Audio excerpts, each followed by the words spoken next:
everybody wants to know an image of God is, what does it mean for us to be made in the image of God? And so they're always going like, if you got wackadoodles like Kenneth Copeland who says, well, that means that arms and legs and heads and and he actually conceives of God as having a bodily form. But so then some people say, well, it's because we are creative, or it's because we are self-aware, and they'll begin to talk about all the different things that we have in common with the Lord, the gifts that the Lord gave us intellectually, emotionally, psychologically, and we say, well, that's what it means to be made in his image. We're like him.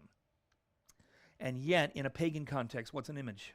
And then, so you need to understand what an idol is and how an idol functions. And so we'll get to some lectures where we're going to talk in detail about what paganism is.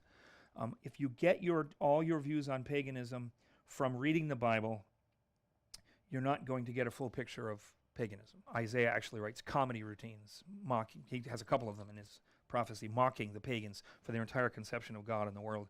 They just, worshiping sticks and stones, and that's ridiculous. Yet it is actually a little darker than that, much darker. So when we start talking about image of God, we're talking about, here's this idol. This person takes a figure, a form. It may look like almost nothing if you see them. They don't always look like something. Sometimes they just, like literally could just look like this.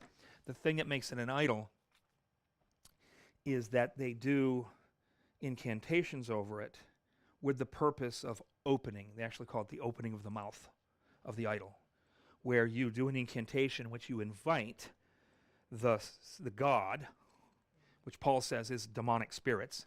When you call upon the demonic, they're happy to show up, to dwell and to rule and reign in the temple through the idol. So it's a portal. It's made to be a spiritual portal.